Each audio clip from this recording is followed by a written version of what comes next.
जाने हे गीत है, लोग जाने हे गीत है।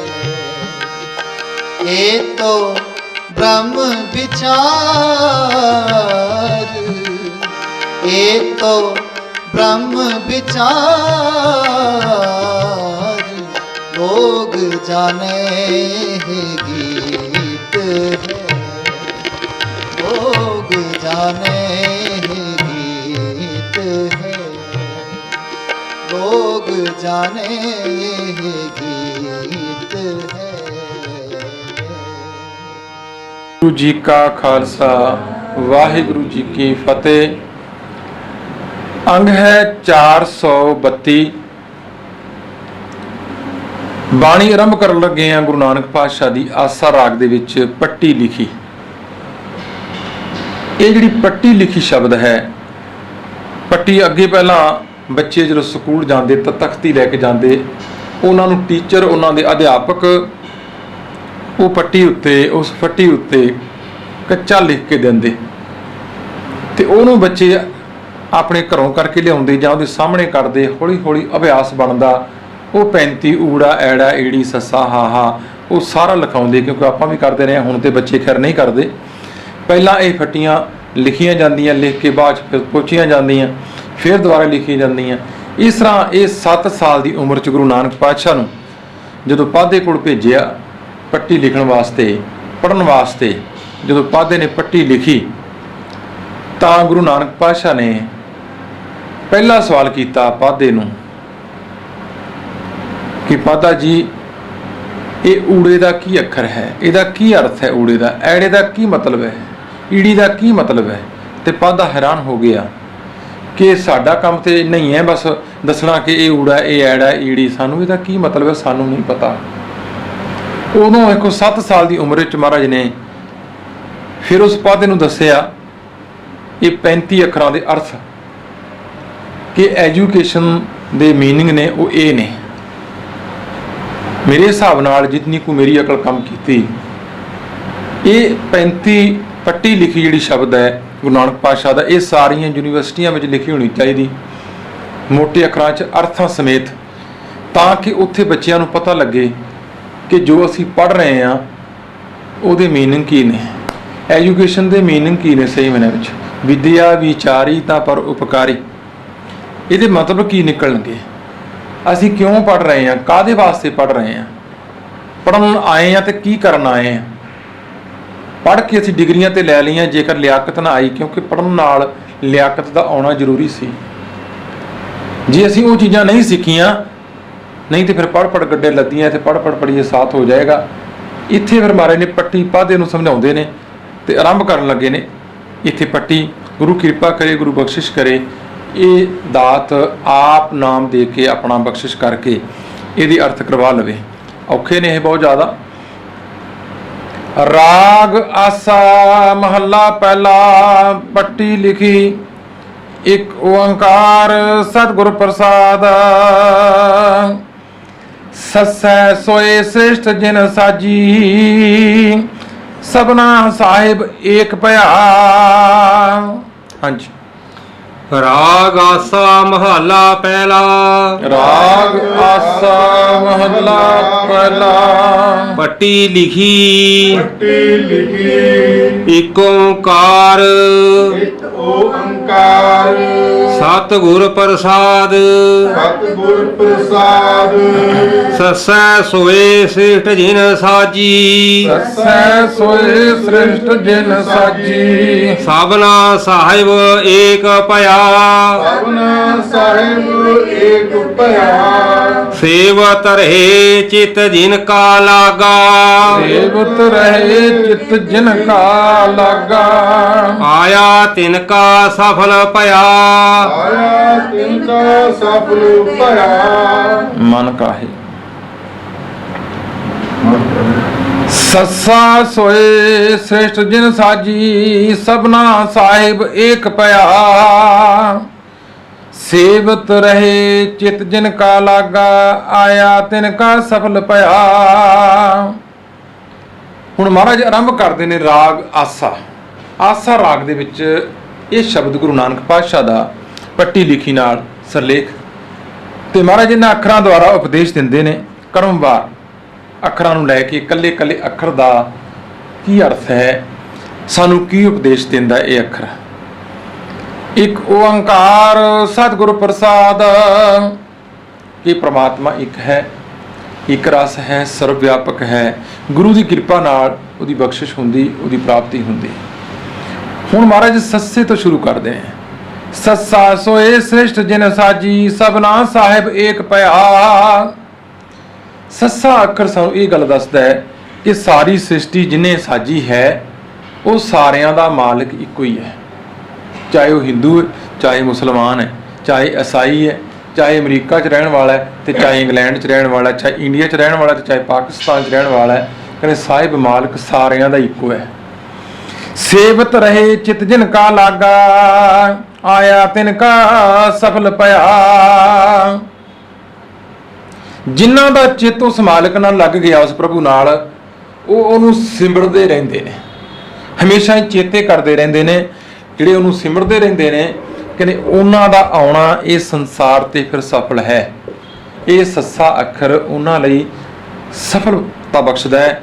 ਇਹ ਸੱਸਾ ਲਈ ਉਹਨਾਂ ਲਈ ਜ਼ਰੂਰੀ ਹੈ ਜਿਹੜੇ ਉਹਨੂੰ ਸਿਮਰਦੇ ਨੇ ਤੇ ਉਹ ਇਹ ਆਪਣੀ ਜ਼ਿੰਦਗੀ ਦੀ ਸਫਲਤਾ ਪ੍ਰਾਪਤ ਕਰਕੇ ਜਾਂਦੇ ਨੇ।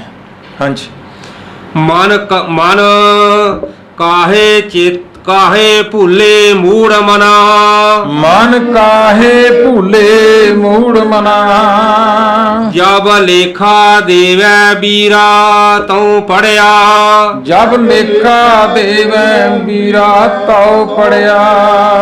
ਰਹਾਉ ਰਹਾਉ। ਰਹਾਉ ਦੀ ਇਸ ਪੰਕਤੀ ਵਿੱਚ ਮਹਾਰਾਜ ਸਮਝਾਉਂਦੇ ਨੇ, ਕਿਉਂਕਿ ਮੂਲ ਭਾਵ ਹੈ ਮਨ ਕਾਹੇ ਭੂਲੇ ਮੂੜ ਮਨਾ। ਐ ਮੂਰਖਾ, ਫਿਰ ਮਨਾ ਉਹਨੂੰ ਕਿਉਂ ਭੁੱਲਦਾ ਤੂੰ? ਉਸ ਪ੍ਰਮਾਤਮਾ ਨੂੰ ਜਿਹੜਾ ਸਾਰੀ ਸ੍ਰਿਸ਼ਟੀ ਦਾ ਮਾਲਕ ਹੈ, ਸਾਜਣ ਵਾਲਾ ਹੈ, ਉਹਨੂੰ ਕਿਉਂ ਭੁੱਲਦਾ? ਜਬ ਲੇਖਾ ਦੇ ਮੈਂ ਬੀਰਾ ਤਉ ਪੜਿਆ। ਇੱਥੇ ਲਫ਼ਜ਼ ਵਰਤਦੇ ਨੇ ਬੀਰਾ, ਭਰਾਵਾ ਤੈਨੂੰ ਪੜਿਆ ਤਦ ਗਿਣਾਂਗੇ, ਤੈਨੂੰ ਪੜਿਆ ਲਿਖਿਆ ਦੀ ਗਿਣਤੀ 'ਚ ਤਾਂ ਜਾਣਾਂਗੇ ਜਦ ਤੂੰ ਆਪਣੇ ਕੰਮਾਂ ਦਾ ਲੇਖਾ ਪੂਰਾ ਦੱਸ ਦੇਂਗਾ, ਆਪਣੀਆਂ ਲੇਖਾ ਪੂਰਾ ਕਰਕੇ ਦੱਸੇਗਾ। ਪੜਿਆ ਲਿਖਿਆ ਉਹ ਹੈ ਵੀ ਜੋ ਤੂੰ ਕੀਤਾ ਕੀ ਤੂੰ ਉਹਨੂੰ ਜਾਣਦਾ ਵੀ ਹੈ, ਉਹਨੂੰ ਸਮਝਦਾ ਵੀ ਹੈ ਕਿ ਜੋ ਮੈਂ ਕਰ ਰਿਹਾ ਉਹ ਠੀਕ ਕਰ ਰਿਹਾ ਕਿ ਗਲਤ ਕਰ ਰਿਹਾ। ਕਿਉਂਕਿ ਜਦ ਆਡਿਟ ਹੁੰਦਾ ਹੈ ਉਦੋਂ ਪਤਾ ਲੱਗਦਾ ਵੀ ਕਿਹੜੀਆਂ ਕਿਹੜੀਆਂ ਗਲਤੀਆਂ ਕੀਤੀਆਂ ਗਈਆਂ। ਆਪਾਂ ਦੁਨੀਆ ਦੇ ਐਗਜ਼ਾਮਪਲ ਮੈਂ ਦੇ ਦਿਆਂ ਕਿ ਜਦੋਂ ਆਡਿਟ ਹੁੰਦਾ ਉਹ ਗੱਲ ਵੱਖਰੀ ਹੈ ਕਿ ਪੈਸੇ ਦੇ ਕੇ ਆਡਿਟ ਨੂੰ ਪੈਰਿਆਂ ਨੂੰ ਰਿਲੇਟ ਕੀਤਾ ਜਾਂਦਾ ਹੈ, ਪਰ ਉੱਥੇ ਨਹੀਂ। ਉੱਥੇ ਸੱਚੋ ਹੀ ਸੱਚ ਨਿਬੜੈ ਚੁਨਵੱਖ ਕੱਢੇ ਜਮਾਲਿਆ ਥਾਉ ਨ ਪਾਇਨ ਕੂੜਿਆਰ ਮੂੰਹ ਕਾਲੇ ਦੋਜਕ ਚਾਲਿਆ। ਤੇਰੇ ਨਾਏ ਰੱਤੇ ਸਿਜਣ ਗਏ ਹਾਰ ਗਏ ਸੇ ਠੱਗਣ ਵਾਲਿਆ ਲਿਖ ਨਾਮੈ ਧਰਮ ਬਹਾਲਿਆ। ਉੱਥੇ ਕਹਿੰਦੇ ਤੂੰ ਤਾਂ ਪੜਿਆ ਲਿਖਿਆ ਜਬ ਲੇਖਾ ਦੇਵੈ ਬੀਰਾ ਤਉ ਪੜਿਆ। ਐ ਬੀਰਾ, ਐ ਭਰਾਵਾ, ਜਦੋਂ ਤੂੰ ਆਪਣਾ ਲੇਖਾ ਦੇ ਦੇਂਗਾ ਉਸ ਮਾਲਕ ਦੇ ਦਰ ਤੇ ਤਾਂ ਤੂੰ ਪੜਿਆ ਲਿਖਿਆਂ ਦੀ ਗਿਣਤੀ ਚ ਆਉਣਾ, ਨਹੀਂ ਤੇ ਫਿਰ ਤੇਰਾ ਪੜਿਆ ਕਿਸ ਕੰਮ ਦਾ? ਤੇਰਾ ਪੜਿਆ ਕਿਸ ਕੰਮ ਦਾ ਫਿਰ? ਰਹਾਓ। ਹਾਂਜੀ। ਈਵੜੀ ਆਦ ਪੁਰਖ ਹੈ ਦਾਤਾ। ਈਵੜੀ ਆਦ ਪੁਰਖ ਹੈ ਦਾਤਾ। ਆਪੇ ਸੱਚਾ ਸੋਈ। ਆਪੇ ਸੱਚਾ ਸੋਈ। ਇਨਾ ਅੱਖਰ ਮੈਂ ਜੋ ਗੁਰਮੁਖ ਬੂਝੈ। ਇਨਾ ਅੱਖਰ ਮੈਂ ਜੋ ਗੁਰਮੁਖ ਬੂਝੈ। ਤਿਸ ਸਿਰ ਲੇਖ ਨਾ ਹੋਈ। ਇਸ ਸਿਰ ਲੇਖ ਨਾ ਹੋਈ। ਮਹਾਰਾਜ ਅਗਲੀ ਗੱਲ ਕਰਦੇ ਨੇ ਕਿ ਈਵੜੀ ਆਦ ਪੁਰਖ ਹੈ ਦਾਤਾ ਆਪੇ ਸੱਚਾ ਸੋਈ। ਈਵੜੀ ਜਿਹਨੂੰ ਆਪਾਂ ਈੜੀ ਕਹਿੰਦੇ ਆ, ਐਕਚੁਅਲੀ ਉਚਾਰਨ ਹੁੰਦਾ ਈਵੜੀ ਹੈ। ਈਵੜੀ ਆਦ ਪੁਰਖ ਹੈ ਦਾਤਾ, ਕਿ ਦਾਤਾ ਦਾਤਾ ਦੇਣ ਵਾਲਾ ਉਹ ਤੇ ਆਦ ਪੁਰਖ ਹੈ। ਜਦੋਂ ਇੱਥੇ ਕੁਝ ਵੀ ਨਹੀਂ ਸੀ, ਨਾ ਧਰਤੀ ਸੀ ਨਾ ਆਕਾਸ਼ ਸੀ, ਉਹ ਤੇ ਆਦ ਸੀ। ਆਦ ਸੱਚ, ਜੁਗਾਦ ਸੱਚ, ਹੈ ਵੀ ਸੱਚ, ਨਾਨਕ ਹੋਸੀ ਵੀ ਸੱਚ। ਕਿਉਂਕਿ ਤਿੰਨ ਕਾਲ ਮੰਨੇ ਗਏ ਨੇ, ਵਰਤਮਾਨ ਕਾਲ, ਭੂਤ ਕਾਲ ਤੇ ਭਵਿੱਖ ਕਾਲ। ਆਦ ਕਾਲ ਵੀ ਕਹਿੰਦੇ ਨੇ। ਜਦੋਂ ਤਿੰਨੇ ਕਾਲ ਨਹੀਂ ਸਨ ਉਹ ਤੇ ਉਦੋਂ ਵੀ ਸੀ। ਈਵੜੀ ਆਦ ਪੁਰਖ ਹੈ ਦਾਤਾ ਆਪੇ ਸੱਚਾ ਸੋਈ। ਉਹ ਆਪ ਹੈ, ਸੱਚਾ ਸੀ ਆਪੇ, ਕਿਉਂਕਿ ਆਪਣੇ ਆਪ ਤੋਂ ਆਪ ਪੈਦਾ ਹੋਇਆ। ਇਸ ਕਰਕੇ ਮਾਰਗ ਨੂੰ ਸੱਚਾ ਹੈ। ਇਹਨਾਂ ਅੱਖਰ ਮੈਂ ਜੋ ਗੁਰਮੁਖ ਬੂਝੈ, ਇਹ ਅੱਖਰ ਨੇ, ਸਾਰੇ ਅੱਖਰ ਨੇ ਜਿਹੜੇ ਨੇ ਲਿਖੇ ਗਏ ਨੇ, ਫਿਰ ਇਹਨਾਂ ਵਿੱਚ ਜਿਹੜਾ ਉਹਨੂੰ ਬੁੱਝ ਲਏਗਾ, ਸਮਝ ਲਏਗਾ। ਅੱਖਰੀ ਗਿਆਨ ਗੀਤ ਗੁਣ ਗਾ, ਅੱਖਰੀ ਲਿਖਣ ਬੋਲਣ ਬਾਣ, ਅੱਖਰਾਂ ਸਿਰ ਸੰਜੋਗ ਵਖਾਣ, ਜਿਨੇ ਲਿਖੇ ਤੇ ਸਿਰ ਨਾਹੀਂ, ਜੇ ਫਰਮਾਏ ਤਿਵ ਤਿਵ ਪਾਏ, ਜੇਤਾ ਕੀਤਾ ਤੇਤਾ ਨਾਉ, ਬਿਨ ਨਾਮੈ ਨਾਹੀ ਕੋ ਥਾਉ। ਮਹਾਰਾਜ ਜਪਜੀ ਸਾਹਿਬ ਵਿੱਚ ਸਮਝਾਉਂਦੇ ਨੇ ਇਸ ਗੱਲ ਨੂੰ ਪੂਰੀ ਤਰ੍ਹਾਂ।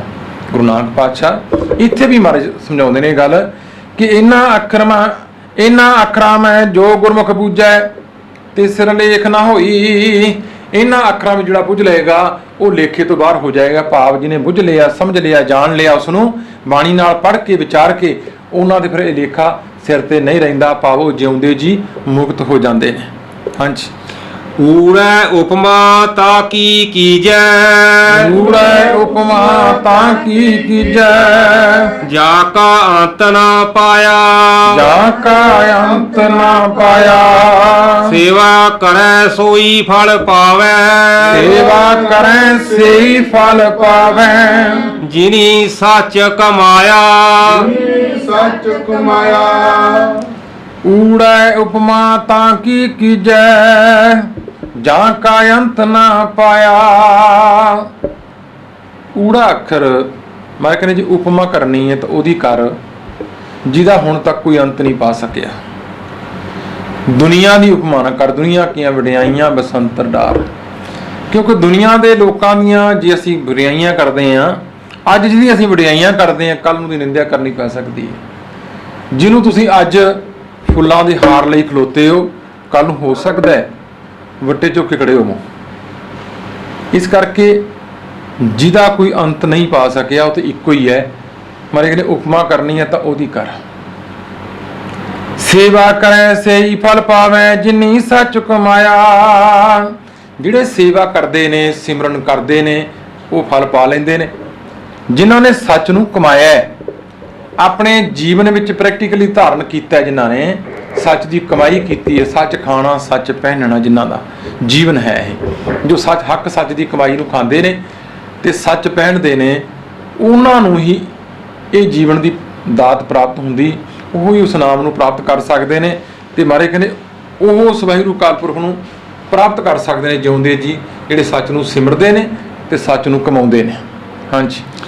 ਗੰਗਾ ਗਿਆਨ ਬੂਝੈ ਜੇ ਕੋਈ, ਰੰਗੈ ਗਿਆਨ ਬੂਝੈ ਜੇ ਕੋਈ, ਪੜਿਆ ਪੰਡਤ ਸੋਈ, ਪੜਿਆ ਪੰਡਤ ਸੋਈ। ਸਰਬ ਜੀਆਂ ਮੈਂ ਏਕੋ ਜਾਣੈ, ਸਰਬ ਜੀਆਂ ਮੈਂ ਏਕੋ ਜਾਣੈ। ਤਾਹੋ ਮੈਂ ਕਹਿ ਨਾ ਕੋਈ, ਆਹੋ ਮੈਂ ਕਹਿ ਨਾ ਕੋਈ। ਗੰਗਾ ਗਿਆਨ ਬੁਝੈ ਜੇ ਕੋਈ, ਪੜਿਆ ਪੰਡਤ ਸੋਈ। ਆਮ ਕਰਕੇ ਜਦੋਂ ਅਸੀਂ ਪੜ੍ਹਦੇ ਹਾਂ ਗੰਗਾ ਖਾਲੀ ਪੜ੍ਹਦੇ ਹਾਂ, ਇੱਥੇ ਗੰਗਾ ਨੂੰ ਗਿਆਨ ਕਹਿੰਦੇ ਨੇ ਮਹਾਰਾਜ। ਜਿਹਨਾਂ ਨੇ ਅੰਦਰਲੇ ਗਿਆਨ ਨੂੰ ਜਾਣਿਆ, ਸਮਝਿਆ। ਗੰਗਾ ਗਿਆਨ ਬੁਝੈ ਜੇ ਕੋਈ, ਜਿਹੜਾ ਗਿਆਨ ਨੂੰ ਬੁੱਝ ਲਏਗਾ, ਸਮਝ ਲਏਗਾ, ਜਾਣ ਲਏਗਾ, ਉਸ ਨੌਲੇਜ ਨੂੰ ਅਡਾਪਟ ਕਰ ਲਏਗਾ, ਜੀਵਨ ਵਿੱਚ ਧਾਰਨ ਕਰ ਲਏਗਾ, ਆਪਣਾ ਜੀਵਨ ਉਹੋ ਜਿਹਾ ਬਣਾ ਲਏਗਾ ਜਿਹਨੇ ਸਮਝ ਲਿਆ। ਮਗਰ ਉਹ ਪੜਿਆ ਲਿਖਿਆ ਪੰਡਤ ਹੈ, ਵਿਦਵਾਨ ਹੈ। ਸਰਬ ਜੀਆਂ ਮੈਂ ਏਕੋ ਜਾਣੈ, ਤਾਹੋ ਮੈਂ ਕਹਿ ਨਾ ਕੋਈ। ਜਿਹੜਾ ਸਾਰਿਆਂ ਵਿੱਚ ਇੱਕ ਨੂੰ ਜਾਣਦਾ ਹੈ, ਕਿਉਂਕਿ ਸਾਰਿਆਂ ਵਿੱਚ ਇੱਕ ਨੂੰ ਜਾਣਨ ਤੋਂ ਭਾਵ ਹੁੰਦਾ ਹੈ ਕਿ ਜੋ ਚੀਜ਼ ਮੈਨੂੰ ਮਾੜੀ ਲੱਗਦੀ, ਕਿਸੇ ਨੇ ਮੇਰੇ ਨਾਲ ਝੂਠ ਬੋਲਿਆ, ਮੈਨੂੰ ਮਾੜਾ ਲੱਗਿਆ, ਪਰ ਇਹ ਵੇਖਣਾ ਹੈ ਕਿ ਮੈਂ ਤਾਂ ਨਹੀਂ ਕਿਸੇ ਨਾਲ ਬੋਲ ਰਿਹਾ। ਕਿਸੇ ਨੇ ਮੈਨੂੰ ਮੰਦੇ ਬੋਲੇ, ਮੈਨੂੰ ਬੁਰਾ ਲੱਗਿਆ, ਪਰ ਆਪਣੇ ਅੰਦਰ ਧਿਆਨ ਮਾਰ ਕੇ ਤੂੰ ਤਾਂ ਨਹੀਂ ਬੋਲ ਰਿਹਾ ਕਿਸੇ ਨੂੰ। ਜੇ ਤੈਨੂੰ ਬੁਰਾ ਲੱਗਿਆ ਤਾਂ ਜੇ ਤੂੰ ਕਿਸੇ ਨੂੰ ਮਾੜੇ ਬੋਲੇਗਾ, ਹੋ ਸਕਦਾ ਦੂਜੇ ਨੂੰ ਤੇ ਬੁਰੇ ਲੱਗੇ ਹੋਣਗੇ। ਇਸ ਕਰਕੇ ਮਾਲਕ ਨੇ ਜਿਹੜੇ ਵਿਦਵਾਨ ਲੋਕ ਨੇ, ਪੰਡਤ ਲੋਕ ਨੇ, ਉਹਨਾਂ ਨੂੰ ਇਹ ਚੀਜ਼ ਵਿਚਾਰਨੀ ਜ਼ਰੂਰੀ ਹੈ। ਤਾਂ ਮਹਾਰਾਜ ਕਹਿੰਦੇ ਸਰਬ ਜੀਆਂ ਮੈਂ ਇੱਕੋ ਜਾਣੈ। ਉਹ ਸਾਰਿਆਂ ਵਿੱਚ ਇੱਕ ਨੂੰ ਜਾਣਦੇ ਨੇ, ਉਹ ਸਾਰਿਆਂ ਵਿੱਚ ਇੱਕ ਅਕਾਲ ਪੁਰਖ ਦੀ ਜੋਤ ਨੂੰ ਸਮਝਦੇ ਨੇ। ਤਾਂ ਹਉਮੈ ਕਹੇ ਨਾ ਕੋਈ, ਜਿਹਨੇ ਜਾਣ ਲਿਆ ਉਹ ਫਿਰ ਹਉਮੈ ਨਹੀਂ ਕਹਿੰਦੇ। ਉਹ ਮੈਂ ਨੂੰ ਆਪਣੇ ਨੂੰ ਕੱਢ ਦਿੰਦੇ ਨੇ, ਕਿਉਂਕਿ ਉਹਨੂੰ ਪਤਾ ਹੈ ਕਿ ਜੋ ਮੇਰੇ ਅੰਦਰ ਵਸਦਾ ਉਹ ਇਹਨਾਂ ਅੰਦਰ ਵੀ ਹੈ। ਜੋ ਜੀ ਮੇਰਾ ਹੈ ਉਸ ਤਰ੍ਹਾਂ ਜੀ ਉਹਨਾਂ ਦਾ ਵੀ ਹੈ। ਜੋ ਇਛਾਵਾਂ ਉਹਨਾਂ ਦੀਆਂ ਨੇ ਮੇਰੀਆਂ ਵੀ ਨੇ। ਇਸ ਕਰਕੇ ਉਹ ਸਭ ਦੀ ਕਦਰ ਕਰਦੇ ਨੇ, ਸਤਿਕਾਰ ਕਰਦੇ ਨੇ, ਸਭ ਦਾ ਮਾਣ ਕਰਦੇ ਨੇ। ਹਾਂਜੀ। ਕੱਕੈ ਕੇਸ ਪੁੰਡਰ ਜਬ ਹੋਏ, ਕੱਕੈ ਕੇਸ ਪੁੰਡਰ ਜਬ ਹੋਏ, ਮਿਣ ਸਾਬੁਣੈ ਉਜਲਿਆ, ਬਿਨ ਸਾਬੂਣੈ ਉਜਲਿਆ, ਜਮ ਰਾਜੇ ਕੇ ਹੇਰੂ ਆਏ, ਜਮ ਰਾਜੇ ਕੇ ਹੇਰੂ ਆਏ, ਮਾਇਆ ਕੈ ਸੰਗਲ ਬੰਧ ਲਿਆ, ਮਾਇਆ ਕੈ ਸੰਗਲ ਬੰਧ ਲਿਆ। ਕੱਕੈ ਕੇਸ ਪੁੰਡਰ ਜਬ ਹੋਏ, ਵਿਣ ਸਾਬੂਣੈ ਉਜਲਿਆ। ਕੱਕਾ ਅੱਖਰ ਸਪਸ਼ਟ ਕਰਦਾ ਹੈ ਕਿ ਜਦੋਂ ਕੇਸ ਸਾਡੇ ਪੁੰਡਰ ਹੋਣੇ ਭਾਵ ਚਿੱਟੇ ਹੋਣੇ ਸ਼ੁਰੂ ਹੋ ਗਏ, ਬੁਢਾਪਾ ਆ ਗਿਆ, ਮੌਤ ਵੱਲ ਨੂੰ ਜਾਣਾ ਸ਼ੁਰੂ ਹੋਇਆ ਮਨੁੱਖ, ਕਹਿੰਦੇ ਵੇਖੋ ਬਿਨਾਂ ਸਾਬਣ ਤੋਂ ਹੀ ਉਜਲ, ਸਾਬਣ ਤੋਂ ਬਿਨਾਂ ਇਹ ਵਾਲ ਚਿੱਟੇ ਹੋ ਗਏ। ਕਹਿੰਦੇ ਆਪਾਂ ਕੋਈ ਚੀਜ਼ ਚਿੱਟੀ ਕਰਦੇ ਆ ਸਾਬਣ ਨਾਲ ਲਾ ਕੇ ਵੀ ਚਿੱਟਾ ਨਿਕਲ ਆਵੇ, ਕਹਿੰਦੇ ਸਾਬਣ ਹੀ ਲਾਇਆ ਬਿਨਾਂ ਸਾਬੂਣ ਤੋਂ ਹੀ, ਭਾਵ ਉਹ ਮੌਤ ਦੇ ਨਜ਼ਦੀਕ ਪਹੁੰਚ ਗਿਆ, ਉਜਲਿਆ ਹੋਇਆ ਹੈ। ਜਮ ਰਾਜੇ ਕੇ ਹੇਰੂ ਆਏ, ਮਾਇਆ ਕੈ ਸੰਗਲ ਬੰਧ ਲਿਆ। ਉਸ ਜਮ ਰਾਜੇ ਦੇ ਹੇਰੂ ਭਾਵ ਉਹਦੇ ਸਿਪਾਹੀ, ਉਹਦੇ ਦੂਤ ਆ ਗਏ, ਹੁਣ ਮੌਤ ਨਜ਼ਦੀਕ ਹੈ। ਤੇ ਜਿਉਂ-ਜਿਉਂ ਬੰਦਾ ਬੁੱਢਾ ਹੁੰਦਾ ਜਾਂਦਾ ਹੈ, ਤਿਉਂ-ਤਿਉਂ ਮਾਇਆ ਦੀ ਪਕੜ ਵੱਧਦੀ ਜਾਂਦੀ। ਇਹ ਵੀ ਨਾਲ ਦੇਖੋ, ਕਹਿੰਦੇ ਮਾਇਆ ਕੈ ਸੰਗਲ ਬੰਧ ਲਿਆ, ਮਾਇਆ ਦੇ ਸੰਗਲਾਂ ਵਿੱਚ ਬੰਨਿਆ ਹੋਇਆ ਮਨੁੱਖ, ਸਮਝ ਨਹੀਂ ਆ ਰਹੀ ਉਹਨੂੰ ਛੱਡਣਾ ਨਹੀਂ ਚਾਹੁੰਦਾ। ਜਾਣ ਲੱਗਿਆ ਮੈਂ ਸੋਚਦਾ ਕਿ ਅਜੇ ਵੀ ਜੇ ਮੈਂ ਆਪਣੇ ਪੜੋਤੇ ਦਾ ਸਗਨ ਕਰ ਜਾਂਦਾ ਤੇ ਠੀਕ ਸੀ, ਆਹ ਕੰਮ ਕਰ ਜਾਂਦਾ ਤੇ ਠੀਕ ਸੀ। ਕਹਿੰਦੇ ਮਾਇਆ ਨਾਲ ਇੰਨਾ ਜੁੜਿਆ ਹੋਇਆ ਹੈ, ਉਹ ਆਪਣੀ ਜਾਇਦਾਦ ਆਪਣੇ ਹਜੇ ਪੁੱਤਰਾਂ ਵਿੱਚ ਵੰਡਦਾ ਨਹੀਂ ਪਿਆ, ਆਪਣੇ ਕੋਲ ਰੱਖਦਾ ਪਿਆ ਸਾਰੀ ਰਜਿਸਟਰੀਆਂ, ਕਿਉਂਕਿ ਪਕੜ ਹੈ। ਪਕੜ ਇਸ ਕਰਕੇ ਵੀ ਜੇ ਮੇਰੇ ਕੋਲੇ ਹੋਏਗੀ ਤੇ ਫਿਰ ਮੇਰੀ ਸੇਵਾ ਕਰਨਗੇ, ਨਹੀਂ ਪਤਾ ਨਹੀਂ ਮੈਨੂੰ ਕੱਢ ਦੇਣਗੇ। ਆਪਣੀ ਔਲਾਦ ਉੱਤੇ ਆਪ ਹੀ ਵਿਸ਼ਵਾਸ ਨਹੀਂ ਹੈ। ਕਿਉਂ ਨਹੀਂ? ਕਿਉਂਕਿ ਮਾਇਆ ਦੇ ਸੰਗਲਾਂ ਵਿੱਚ ਬੰਨਿਆ ਹੋਇਆ, ਮੋਹ ਤੇ ਮਾਇਆ ਵਿੱਚ। ਹਾਂਜੀ। ਖਖੈ ਖੁੰਦਕਾਰ ਸਾਇਆਲਮ ਕਰ ਖਰੀਦ, ਖਖੈ ਖੁੰਦ ਸ਼ਾਹ ਆਲਮਾ, ਖਖੈ ਖੁੰਦਕਾਰ ਸਾਇਆਲਮ, ਖਖੈ ਖੁੰਦਕਾਰ ਸ਼ਾਹ ਆਲਮਾ, ਕਰ ਖਰੀਦ ਜਿਨ ਖਰਚ ਦਿਆ, ਕਰ ਖਰੀਦ ਜਿਨ ਖਰਚ ਦਿਆ, ਬੰਧਨ ਜਾ ਕੇ ਸਭ ਜਗ ਬਾਧਿਆ, ਬੰਧਨ ਜਾ ਕੇ ਸਭ ਜਗ ਬਾਂਧਿਆ, ਅਵਰੀ ਕਾ ਨਹੀਂ ਹੁਕਮ ਪਿਆ, ਅਵਰੀ ਕਾ ਨਹੀਂ ਹੁਕਮ ਪਿਆ। ਹੁਣ ਮਹਾਰਾਜ ਜੀ ਖੱਖੇ ਦੀ ਗੱਲ ਕਰਦੇ ਨੇ। ਖਖੈ ਖੁੰਦਕਾਰ ਸ਼ਾਲਮਾ, ਕਰ ਖਰੀਦ ਜਿਨ ਖਰਚ ਦਿਆ। ਇੱਥੇ ਉਚਾਰਨ ਕਰਦੇ ਨੇ ਖੁੰਦਕਾਰ, ਖੁਦਾਵੰਦ, ਕਰਤਾਰ, ਉਹ ਵਾਹਿਗੁਰੂ ਅਕਾਲ ਪੁਰਖ ਖੁਦਾ। ਉਸ ਵਾਹਿਗੁਰੂ ਅਕਾਲ ਪੁਰਖ ਨੇ ਉਹ ਸ਼ਾਹ ਆਲਮ, ਉਹ ਸਾਰੇ ਜਹਾਨ ਦਾ ਆਲਮ ਹੈ, ਸਾਰੇ ਜਹਾਨ ਦਾ ਪਾਤਸ਼ਾਹ ਹੈ। ਕਰ ਖਰੀਦ ਜਿਨ ਖਰਚ ਦਿਆ, ਜਿਹਨੇ ਸਾਨੂੰ ਖਰੀਦ ਕੇ ਆਪਣਾ ਸੇਵਕ ਬਣਾ ਕੇ ਖਰਚ ਦੇ ਕੇ ਤੋਰਿਆ। ਇਹ ਸੰਸਾਰ ਤੇ ਆਪਾਂ ਆਮ ਇਹ ਕਹਾਵਤ ਮੰਨਦੇ ਆ ਕਿ ਜੀਵ ਜਦੋਂ ਸੰਸਾਰ ਤੇ ਆਉਂਦਾ ਹੈ ਤਾਂ ਮੁੱਠੀਆਂ ਬੰਦ ਕਰਕੇ ਆਉਂਦਾ ਹੈ ਤੇ ਜਾਂਦਾ ਹੋਇਆ ਮੁੱਠੀਆਂ ਖੋਲ ਕੇ ਚਲਾ ਜਾਂਦਾ ਹੈ। ਉਹਨੇ ਤੈਨੂੰ ਦੇ ਕੇ ਤੋਰਿਆ ਸਾਰਾ ਕੁਝ, ਪਰ ਮਨੁੱਖ ਨੂੰ ਭਰੋਸਾ ਨਹੀਂ, ਯਕੀਨ ਨਹੀਂ। ਮੈਂ ਕਦੇ ਕਦੇ ਹੈਰਾਨ ਹੁੰਦਾ ਇਸ ਗੱਲ ਦੇ ਉੱਤੇ ਕਿ ਜੀਵ ਬਾਅਦ ਵਿੱਚ ਆਉਂਦਾ ਹੈ, ਉਹਦਾ ਭੋਜਨ ਪਹਿਲਾਂ ਹੈ। ਉਸ ਮਾਲਕ ਨੇ ਉਹਦਾ ਭੋਜਨ ਪਹਿਲਾਂ ਦਿੱਤਾ ਹੈ। ਬੱਚੇ ਦਾ ਜਨਮ ਬਾਅਦ ਵਿੱਚ ਹੁੰਦਾ ਹੈ, ਮਾਂ ਦੇ ਥਣਾਂ 'ਚ ਦੁੱਧ ਪਹਿਲਾਂ ਆ ਜਾਂਦਾ ਹੈ। ਆਂਡੇ ਵਿੱਚੋਂ ਜੀਵ ਪੈਦਾ ਹੁੰਦੇ ਨੇ, ਉਹਨਾਂ ਆਂਡਿਆਂ ਵਿੱਚ ਜਿਹੜੇ ਜਰਦੀ ਵਿੱਚ ਲਾਲ ਹੁੰਦੀ, ਉਹਦਾ ਤੇ ਜੀਵ ਬਣਦਾ ਹੈ। ਜਿਹੜਾ ਆਲੇ ਦੁਆਲੇ ਚਿੱਟਾ ਹੈ ਪਦਾਰਥ, ਉਹ ਉਹਦੀ ਖੁਰਾਕ ਹੈ, ਆਂਡੇ ਵਿੱਚ ਹੀ ਪਾਈ ਉਹਨੇ, ਉਹ ਖਾ ਕੇ ਬਾਹਰ ਨਿਕਲਦਾ ਹੈ ਜੀਵ। ਪਸ਼ੂ ਨੇ, ਪੰਛੀ ਨੇ, ਇਹ ਸਾਰਿਆਂ ਨੂੰ ਦੇ ਕੇ ਤੋੜਦਾ ਹੈ। ਪਹਿਲੋਂ ਦੇਤਾ ਰਿਜ਼ਕ ਉਪਾਇਆ, ਪਿੱਛੋਂ ਦੇਤਾ ਜੰਤ ਉਪਾਇਆ। ਉਸ ਮਾਲਕ ਨੇ ਰਿਜ਼ਕ ਪਹਿਲਾਂ ਦਿੱਤਾ ਹੈ, ਉਹ ਦੇ ਕੇ ਤੋਰਿਆ। ਮਾਰੇ ਕਹਿੰਦੇ ਇੱਥੇ ਉਹ ਸਾਰੀ ਸ੍ਰਿਸ਼ਟੀ ਦਾ ਪਾਤਸ਼ਾਹ ਖੁਦਾਵੰਤ ਹੈ। ਖੱਖਾ ਖੁਦਾਵੰਤ ਸ਼ਾਹ ਆਲਮਾ, ਕਰ ਖਰੀਦ ਜਿਨ ਖਰਚ ਦਿਆ, ਬੰਧਨ ਜਾ ਕੇ ਸਭ ਜਗ ਬਾਧਿਆ, ਅਵਰੀਕਾ ਨਹੀਂ ਹੁਕਮ ਪਿਆ। ਕਹਿੰਦੇ ਸਾਰਾ ਸੰਸਾਰ ਉਹਦੇ ਬੰਨਣ 'ਚ ਹੈ, ਸਾਰਾ ਸੰਸਾਰ ਉਹਦੇ ਅਧੀਨ ਹੈ। ਉਸ ਮਾਲਕ ਤੋਂ ਬਿਨਾ ਹੋਰ ਕਿਸੇ ਦਾ ਹੁਕਮ ਨਹੀਂ ਚੱਲਦਾ, ਹੋਰ ਹੁਕਮ ਚੱਲ ਨਹੀਂ ਸਕਦਾ, ਉਹਦਾ ਹੁਕਮ ਹੀ ਸੰਸਾਰ ਤੇ ਚੱਲਦਾ, ਉਹਦੇ ਹੁਕਮ ਵਿੱਚ ਹੀ ਸਾਰੇ ਹੁਕਮ ਹੈ। ਅੰਦਰ ਸਭ ਕੋ ਬਾਹਰ ਹੁਕਮ ਨਾ ਕੋਈ, ਕਿਉਂਕਿ ਸਾਰਾ ਸੰਸਾਰ ਜਿੰਨੇ ਵੀ ਜੀਵ ਜੰਤੂ ਨੇ, ਇਹ ਜਿੰਨੇ ਵੀ ਧਰਤੀ ਆਕਾਸ਼ ਪਤਾਲ ਨੇ, ਸਾਰੇ ਦੇ ਸਾਰੇ ਉਹਦੇ ਹੁਕਮ ਵਿੱਚ ਨੇ। ਮਾਰੇ ਕਹਿੰਦੇ ਖੱਖਾ ਅੱਖਰ ਸਾਨੂੰ ਇਹ ਸਮਝਾਉਂਦਾ ਹੈ। ਹਾਂਜੀ। ਗੱਗਾ ਗੋਏ ਗਾਏ ਜੀ ਨ ਛੋਡੀ, ਗੱਗਾ ਗੋਏ ਗਾਏ ਜਿਨ ਛੋਡੀ, ਗਲੀ ਗੋਬਿੰਦ ਗਰਭ ਪਿਆ, ਗੱਲੀ ਗੋਬਿੰਦ ਗਰਭ ਪਿਆ, ਘੜ ਭਾਂਡੇ ਜਿਨ ਆਵੀ ਸਾਜੀ, ਹਰ ਪਾਂਡੇ ਜਿਨ ਆਵੀ ਸਾਜੀ, ਚਾੜ ਵਾਹ ਤਈ ਕੀਆ, ਹਰ ਵਾਹ ਤਈ ਕੀਆ, ਗੱਗਾ ਗੋਏ ਗਾਏ ਜਿਨ ਛੋਡੀ, ਗੱਲੀ ਗੋਬਿੰਦ ਗਰਭ ਪਿਆ। ਹੁਣ ਗੱਗਾ ਅੱਖਰ ਮਾਰੇ ਸਪਸ਼ਟ ਕਰਦੇ ਨੇ ਕਿ ਜਿਨ੍ਹਾਂ ਨੇ ਉਸ ਮਾਲਕ ਦੇ ਹਰੀ ਦੇ ਜਸ ਨੂੰ ਗਾਉਣਾ ਛੱਡ ਦਿੱਤਾ। ਗੱਗਾ ਗੋਏ ਗਾਏ ਜਿਨ ਛੋਡੀ, ਭਾਵ ਉਸ ਮਾਲਕ ਨੂੰ ਗਾਉਣਾ ਤਿਆਗ ਦਿੱਤਾ, ਜਿਨ੍ਹਾਂ ਨੇ ਛੱਡ ਦਿੱਤਾ, ਉਹਦੀ ਰਜ਼ਾ ਵਿੱਚ ਰਹਿਣਾ ਹੀ ਤਿਆਗ ਦਿੱਤਾ। ਭੁੱਲ ਗਏ ਕਿ ਨਹੀਂ ਜੀ ਮੈਂ ਹੀ ਸਭ ਕੁਝ ਹਾਂ, ਕਿਹੜਾ ਰੱਬ, ਇਹ ਕਹਿਣ ਲੱਗ ਪਏ। ਗੱਗਾ ਗਾਏ ਗੋਏ ਗਾਏ ਜਿਨ ਛੋਡੀ, ਗੱਲੀ ਗੋਬਿੰਦ ਗਰਭ ਭਇਆ। ਕਹਿੰਦੇ ਗੱਲਾਂ ਗੱਲਾਂ ਨਾਲ ਹੀ ਉਹ ਹੰਕਾਰੀ ਹੋ ਗਏ। ਉਹ ਮਨੁੱਖ ਹੰਕਾਰ ਦੀਆਂ ਗੱਲਾਂ ਕਰਨ ਲੱਗ ਪਏ ਤੇ ਹੰਕਾਰ ਨਾਲ ਉਸ ਮਾਲਕ ਨੂੰ ਪਾਉਣਾ ਚਾਹੁੰਦੇ ਨੇ। ਹਰਜੂ ਹੰਕਾਰ ਨਾ ਭਾਵੇ, ਵੇਦ ਕੂਕ ਸੁਣਾਵੇ।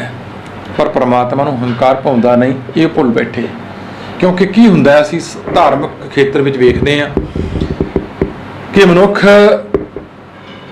ਪੜ੍ਹ ਗਏ, ਜਾਣ ਗਏ, ਸਮਝ ਗਏ, ਪੜ੍ਹਾਉਣ ਲੱਗ ਪਏ, ਅੱਗੋਂ ਦੱਸਣ ਲੱਗ ਪਏ, ਪ੍ਰਚਾਰਕ ਹੋ ਗਏ, ਤੇ ਉਹ ਹੋਣਾ ਤੇ ਨੀਵਾਂ ਸੀ ਪਰ ਹੰਕਾਰੀ ਹੋ ਗਏ। ਇੱਥੇ ਮਾਰੇ ਕਹਿੰਦੇ ਉਹਨਾਂ ਨੂੰ ਸਗੋਂ ਗੱਲਾਂ ਵਿੱਚ ਹੰਕਾਰ ਹੋ ਗਿਆ। ਹੰਕਾਰ ਨਾਲ ਉਸ ਮਾਲਕ ਨੂੰ ਪਾਉਣਾ ਚਾਹੁੰਦੇ ਨੇ। ਘੜ ਭਾਂਡੇ ਜਿਨ ਆਵੀ ਸਾਜੀ, ਚਾੜਨ ਵਾਹੈ ਤਈ ਕੀਆ। ਕਹਿੰਦੇ ਜਿਹਨੇ ਇਹ ਆਵੀ ਸਾਜੀ, ਇਹ ਭਾਂਡੇ ਘੜ ਕੇ, ਇਹ ਸਰੀਰ ਰੂਪੀ ਭਾਂਡੇ ਜਿਹਨੇ ਘੜੇ ਨੇ, ਕਹਿੰਦੇ ਵੇਖੋ ਉਹਨੂੰ ਆਪ ਲੱਗਾ ਹੋਇਆ ਚੜ੍ਹਨ ਲਈ, ਉਹਨੂੰ ਆਵੀ ਦੇ ਉੱਤੇ ਚੜਾਉਣ ਵਾਸਤੇ ਆਪ ਲੱਗਿਆ ਹੋਇਆ ਕਿ ਮੈਂ ਆਪਣੇ ਹਿਸਾਬ ਨਾਲ ਉਹਨੂੰ ਘੜ ਦਿਆਂਗਾ। ਕਹਿੰਦੇ ਨਹੀਂ, ਘੜਨ ਵਾਲਾ ਤਾਂ ਉਹੀ ਆਪੇ ਭਾਂਡੇ ਸਾਜੀਨ, ਆਪੇ ਪੂਰਨ ਦੇ।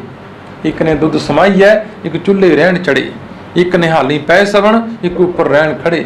ਤਿਨਾਂ ਸਵਾਰੇ ਨਾਨਕਾ ਜਿਨ ਕੋ ਨਦਰ ਕਰੇ। ਜਿਨ੍ਹਾਂ ਉੱਤੇ ਉਹ ਆਪ ਕਿਰਪਾ ਕਰਦਾ ਹੈ, ਜਿਨ੍ਹਾਂ ਉੱਤੇ ਉਹ ਬਖਸ਼ਿਸ਼ ਕਰਦਾ ਹੈ, ਉਹਦੇ ਦਰ ਤੇ ਉਹੀਓ ਭਾਂਡੇ ਕਬੂਲ ਨੇ। ਉਹਨਾਂ ਭਾਂਡਿਆਂ ਵਿੱਚ ਹੀ ਨਾਮ ਰੂਪੀ ਅੰਮ੍ਰਿਤ ਪੈਂਦਾ ਹੈ। ਪਰ ਇੱਥੇ ਹੰਕਾਰ ਨਾਲ ਉਸ ਗੋਬਿੰਦ ਦੀਆਂ, ਉਸ ਪ੍ਰਭੂ ਦੀਆਂ ਗੱਲਾਂ ਕਰ ਕਰਕੇ ਕਹਿੰਦੇ ਇਸ ਤਾਵੀ ਆਵੀ ਨੂੰ ਚੜਾਉਣ ਲੱਗੇ ਨੇ, ਇਹਨੂੰ ਤਾਉਣ ਲੱਗੇ ਹੋਏ ਨੇ ਲੋਕ। ਪਰ ਨਹੀਂ, ਤੇ ਮਹਾਰਾਜ ਕਹਿੰਦੇ ਗੱਗਾ ਗੋਏ ਗਾਏ ਗਾਏ ਜਿਨ ਛੋਡੀ। ਜਿਹਨੇ ਗੱਗਾ ਅੱਖਰ ਸਾਨੂੰ ਇਹ ਸਪਸ਼ਟ ਕਰਦਾ ਹੈ ਕਿ ਜਿਨ੍ਹਾਂ ਨੇ ਉਸ ਮਾਲਕ ਨੂੰ ਗਾਉਣਾ ਛੱਡ ਦਿੱਤਾ, ਭਾਵ ਨੂੰ ਧਿਆਉਣਾ ਛੱਡ ਦਿੱਤਾ, ਉਹ ਗੱਲਾਂ ਨਾਲ ਹੀ ਉਸ ਮਾਲਕ ਨੂੰ ਪਾਉਣਾ ਚਾਹੁੰਦੇ ਨੇ।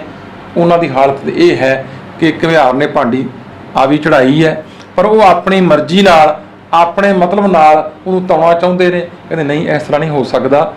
ਇਹ ਤੇ ਭਾਈ ਉਹ ਮਾਲਕ ਨੇ ਜਿਹਨੇ ਇਹ ਆਵੀ ਚੜਾਈ ਹੈ, ਜਿਹਨੇ ਇਹ ਭਾਂਡੇ ਬਣਾਏ ਨੇ, ਉਹ ਹੀ ਜਾਣਦਾ ਹੈ ਕਿ ਇਹਨੂੰ ਕਿੰਨਾ ਸੇਕ ਦੇਣਾ ਹੈ, ਇਹਨੂੰ ਕਿੰਨਾ ਪਕਾਉਣਾ ਹੈ, ਇਹ ਕਾਹਦੇ ਵਾਸਤੇ ਪਕਣਾ ਹੈ। ਇਹ ਤੇ ਉਹ ਜਿਸ ਤਰ੍ਹਾਂ ਘੁਮਿਆਰ ਜਾਣਦਾ ਹੈ ਕਿ ਇਹਨੂੰ ਮੈਂ ਕਿਵੇਂ ਘੜਿਆ ਹੈ, ਇਹਨੂੰ ਕਿੰਨਾ ਕੁ ਸੇਕ ਚਾਹੀਦਾ ਹੈ, ਕਹਿੰਦੇ ਇਹ ਤੇ ਉਹ ਮਾਲਕ ਹੀ ਜਾਣਦਾ ਹੈ। ਇੱਥੇ ਮਨੁੱਖ ਹੰਕਾਰ ਨਾਲ ਉਹਨੂੰ ਪਾਉਣ ਦੀ ਕੋਸ਼ਿਸ਼ ਕਰਦਾ ਤੇ ਹੰਕਾਰ ਨਾਲ ਉਹਦੀ ਪ੍ਰਾਪਤੀ ਨਹੀਂ ਹੋ ਸਕਦੀ। ਸੋ ਸਮਾਂ ਜਿਹੜਾ ਹੈ ਉਹ ਸੰਪੂਰਨ ਹੁੰਦਾ ਹੈ ਜੀ। ਵਾਹਿਗੁਰੂ ਜੀ ਕਾ ਖਾਲਸਾ, ਵਾਹਿਗੁਰੂ ਜੀ ਕੀ ਫਤਿਹ। मेरे राम हम बारक हर प्रभ के हैं ए आणे। हम बारक हर प्रभ के हैं ए आणे।